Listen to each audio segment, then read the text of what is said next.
Good morning, good afternoon, good evening, wherever you are in the world. My name is Sarah, I'm the knitting teacher, and this is the very first episode of this knitting podcast. I'm coming to you this really gloomy, dark December morning from Sweden, the southern part of Sweden, so not the northern part with all the beautiful fluffy white snow or the reindeers. We only have gray mornings here. I'm coming to you today to film this very first episode of my knitting podcast. I have been knitting for almost 8 years now, and I wanted to share my progress, my projects, and my adjustments to the patterns I use to document it for myself, but also share it and give some inspiration to other people. I'm gonna tell you a little bit by myself. I'm a teacher, as you might have guessed from my name. I work full-time as a teacher. I have a 3-year-old and I have a lot of adult responsibilities. So my knitting time is a bit limited. So I don't complete 10 objects or finish objects in a week or a month. Sometimes it goes months and months before me completing an object, and that's completely fine. I love knitting. It's one of my main hobbies. I enjoy it to relax. I do a lot of downtime during the evenings when I'm just on my own, and I do enjoy watching some TV and knitting. So that's what I'm gonna do here. I'm gonna show off the knitting. Show the knitting I'm working on, and also talk about the patterns and the yarns I use, and some of my adjustments that I do to the patterns. I thought about starting with my latest cast on. I know it's not what knitting podcasts usually start with, but I actually think that the latest cast on is usually the cast on that is the most interesting for me at the moment. So I really want to start with this.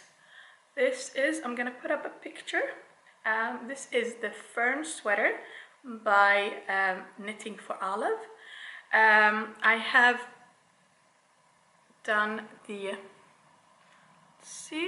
neckline, and I have started with the lace.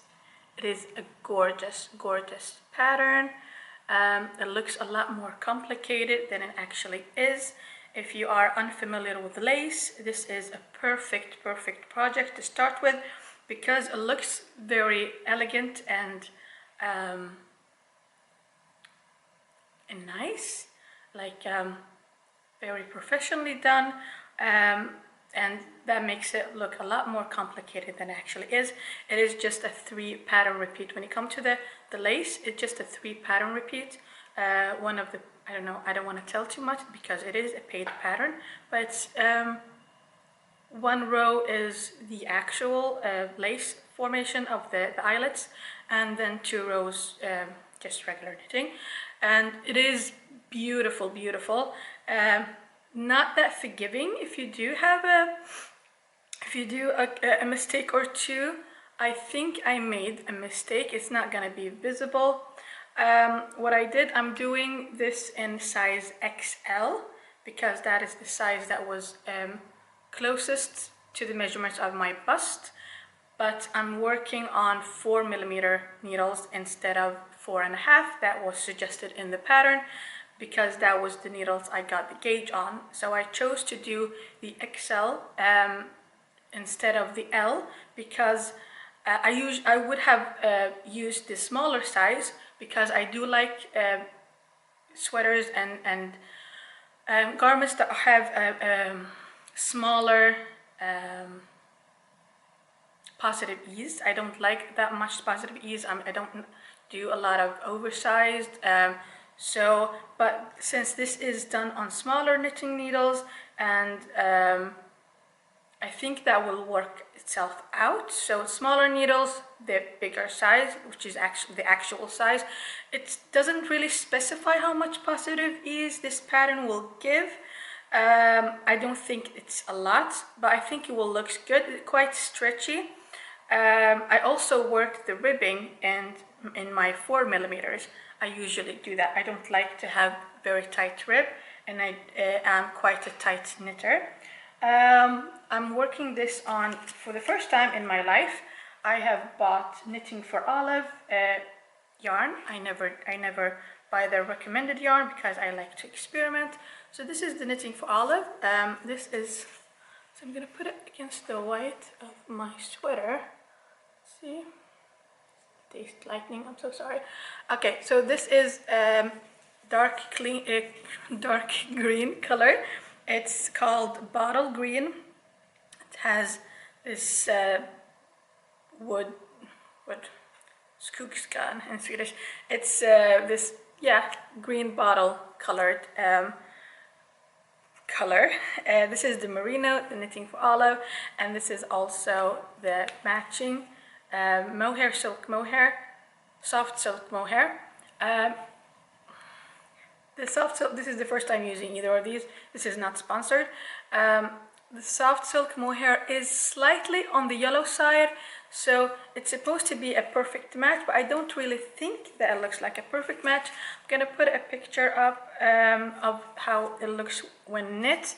I did start by doing a teeny tiny swatch. I hate doing swatches. Let's see. Just to see how the colors would look together since it was so yellow. And you can see some specks of this silk thread is quite a lot lighter than the mohair.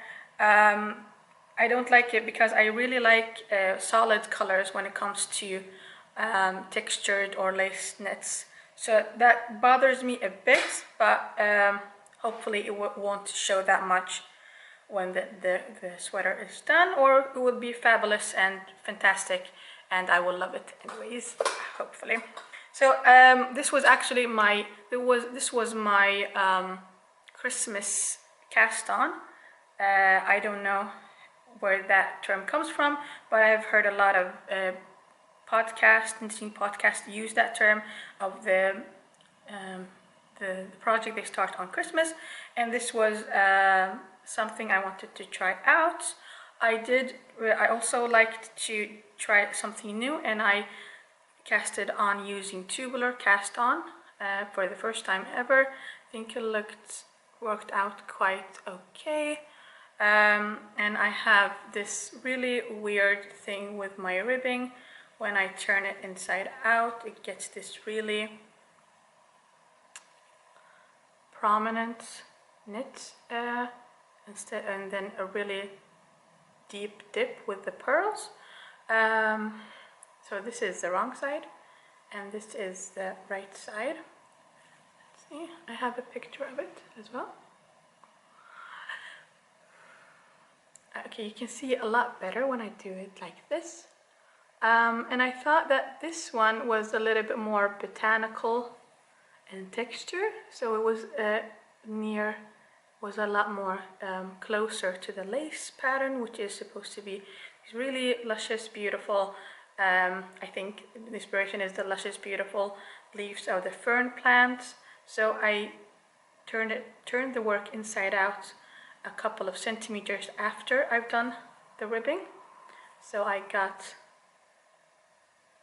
the matching ribbing on the outside close to the opening, and then I turn it inside out again before I did the lace. The pattern wants you to turn it inside out only once. I did it twice to get the inside out, and then the right side out. I hope that makes sense. I will try to do a short video only for this sweater, because I really do want to keep the information if I would like it to be something I will do one more time in the future. I would like to remember what I did the first time and try maybe doing the same thing next time, or trying to do something completely different. The Knitting for Olive yarn is not really something I was really excited about, but was kind of a the mohair is not as soft as I wanted it to be. but the colors are really nice. So that would be something maybe I'll try in the future. They are on the pricier side, but I am a big old drops girly. I buy a lot of drops yarn, and for example, this is done in the same category as this merino. This is done, and I have the skein here.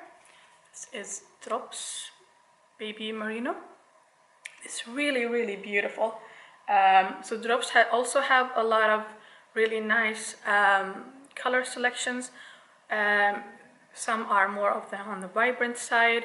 This is a lot softer than the Knitting for Olive merino, but this is superwash treated, so that might be the reason. This is finished projects segment. So this is the latest finished project. This is a bow I made a couple of weeks ago. I did this as a sort of a tryout of a pattern I've been working on. This is the first bow I did. This is not a pattern that is available. This is just something I'm working on. I wanted to do a bow, and I attached a hairband to the back. This is made in drops. As I said, I do love drops. This is made in drops alpaca. This is creamy, really nice creamy color that was left over from I don't know when. And this one is made in this really beautiful blue. This is same pattern. This one is made on 3mm needles, and this one is made on 4.5mm. So you do see the size changes, the size comparison. It is quite dramatic, especially if you compare the tails. It is something I wanted to have like an accessory. So in the hair bow, I'm gonna attach a clip on the back. I haven't had time to do so, but in the meantime, I have been hanging it on the Christmas trees. Both actually, they do look like really cute Christmas ornaments. It's so super soft. It has a really nice flow since it is done on bigger needles than suggested. This one is a little bit on the stiffer side, so this could actually be used as a, you know, hair accessory when you go to work, when you don't want to do something too flashy or yeah, too dramatic. So these are finished objects. I'm gonna show you a lot of finished objects this episode, but because I have a lot of finished objects, because this is the first episode, a lot of them have been finished for a couple of weeks. Let's see. So I'm not gonna show you things I did in the spring, because that wouldn't make sense. So I'm gonna pick up the last couple of ones. This one is very on theme. So this is tomteluva. It's a Santa's hat. I made this. This is made from a free pattern. It's from Drops. Not sponsored by Drops. This is done. This is for my toddler. It is a little bit on the bigger side. This is done with Drops Baby Merino. No, Drops Big Merino. Extra fine. Big Merino. I'm sorry. I'm gonna put the name when I look at the skein. It is a bit of a leftover yarn I've had, and then I bought some Pergint in this super Christmassy red Santa color, 2 skeins, and then I had some leftover fluffy unspun yarn I made the pom-pom from. So this is really cute. It's supposed to be slouchy. I'm gonna try to put it on. It is a bit too small for my head, but is still super cute. If you want to do something for yourself, you could just size up a bit. I did this on 4mm needles. It's my favorite needle size to work on. I have a set of really bright red knitting needles that I bought for like really no money, and I love them, and I hope they never break because these are the ones I want to use all the time. This was such a fun project to work on. It was leftover yarn, and then 2 skeins, almost 2 skeins of this Parient. This is what I have left. It's, I think, like 15 grams left. Parient is not very long. I think it's probably about 90 meters in a skein, so not really a scrap buster project. But if you do have 2 red skeins and some white, you could do a Santa hat, but you can also do it in gray and white, or blue and white, or you know, the classic Nordic, the striped could also work out really, really cute. This is washed and blocked. I had a little bit of a scare when I was doing this because I washed red with white. First time doing that with knits. I didn't think about it before I put this in the water, and the water turned pink and I was horrified. But I did give it a rinse. I pulled it out really quickly. I gave the white part rinse, and then I pressed out the water, white on top and then red. And the pom-pom was not on at the moment. I put the pom-pom after washing because I did the pom-pom while this was still drying. I don't know how I feel doing stripes in the future. That is quite scary, especially if I want to do a dramatic color combo. If I want to do a light with a red one. I don't think you can wash yarn before you use it. I've never done that before, so if you do have a suggestion of how to do that, that might help. Maybe I need to add something to the washing water.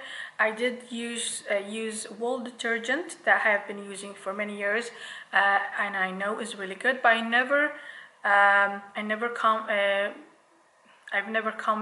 combined 2 really strong colors before, so that was quite a scare for me. And the colors I have combined, this is something I finished during beginning of fall. I've started actually last year, last winter, so the beginning of 2014. This is a cardigan I made for my toddler, and this is made in really really nice pink, and then this nice blue and this turquoise green. These are all, I think, was discontinued colors I got on sale. See, these are done in Sandnes merino. These didn't bleed at all. The colors were intact. The water was still, yeah, a bit gray, but not white, but not red or anything. So I don't know if it's the yarn type or the color or the red, but this is the only striping I've done. I've done a couple of darker colors or maybe scrap yarns, and I haven't really been through something with that much color in the water as this one. So this has put me off doing really dramatic striping, even like I don't know, red and white for myself or something like that. So I'll try to find out how to manage to work on stripes. Let's see, I think that was all my finished objects. That was not a lot, but I think it's fine. I do have I have a couple of finished objects that are on timeout. I'm gonna do that separately. I don't want to work on too many don't want to work on too many whips at the same time. But I do like to have many different projects at the same time. I do have I want to have a complicated project, or not a complicated, but a project that gives you headache. A project that makes you think a little bit, like this one. You have to remember the repeats. And then I like to have a stockinette project at the same time. And sometimes I want to have a smaller project that I can bring with me to work, or I can bring with me in the car when we go somewhere. So I do have a couple of projects like this. Let's see here. So these are these really cute. This is a reminder that I don't have uninterrupted knitting time. I knit when I have the time. So these are a Halloween project I made. This is a sock. It's still not washed, so it's a little bit wonky. And this is the second one. These are for my daughter. I made these using this striped Halloween yarn.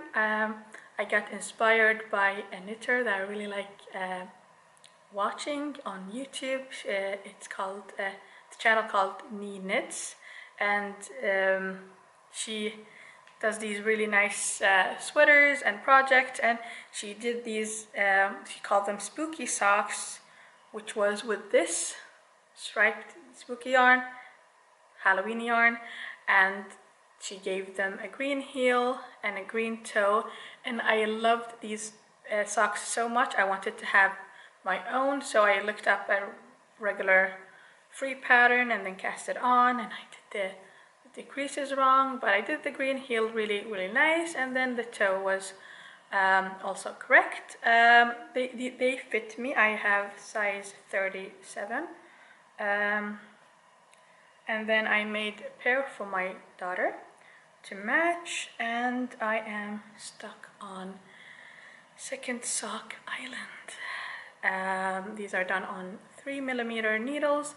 They are a bit tedious since it's such a smaller needle size, but they are really motivating because you work on self-striping. So it is a lot of fun. You do a couple of rows and then it's a color change, and it's really, really engaging. But yeah, heels are not really my favorite part. So I hope I can get these done soon. I really want to use them when it's still cold. Okay, my last active project is a sweater I have been working on for decades, it seemed like. It's this huge project I wanted to start 2 years ago. I wanted to have this really cutesy family picture with the three of us in our knit sweaters, and I got yarn in this tweedy color. This is Paris tweed. It's a cream-based color that I thought would fit all of us. This is not really the color I would usually go for. I go for strong, vibrant colors, but I wanted to have something that was not neutral, that would fit any kind of outfit. And I wanted to have these speckles because I wanted to do sweaters that were in stockinette. And I thought this would be an easier project, a fun project, but it has been like a roller coaster. I started working on this 2 years ago. I made a mistake the first time I did this, and then I made a mistake the second time with the short rows. And then I bought the Hans Tolmer sweater because I was sick of experimenting with this sweater. I just wanted to get it done. And I did complete the body a couple of weeks ago because I put it on timeout a couple of times, and then I did the decreases for the sweater, and I have started on the ribbing for the sweater, and I want to do Italian or tubular cast off on this, so I have to do a couple of tries because I haven't managed to do that before. The problem with this sweater now, and the reason it's not complete or not that fun to work on, is this is the sweater I'm making for my husband. I wanted to start with the bigger sweater because I wanted to have enough time to complete the big ones before I worked on the smaller one. And I started when my daughter was still a baby, and thank God I didn't knit her sweater first because it wouldn't fit. So it wouldn't fit her now, I mean. The problem with the Hans Tolmer, I think Hans Tolmer is a pattern from the Petite Knit. It's a male pattern. It is quite on the, here, it is quite big on the body, and my husband isn't that huge. He doesn't have a belly or hips, so it is quite airy on him, and I looked it up. It's not a gauge problem. I don't really know what the problem is. I do suspect that it has to do with the number of stitches that you have to cast on under the arm. Maybe I need to do some decreases when it comes to the body. This will probably be my sweater instead of his, and then I will have to cast on a new one for him. I hope to be done with this sweater quite soon because I don't want it to be yet another winter before he can use it.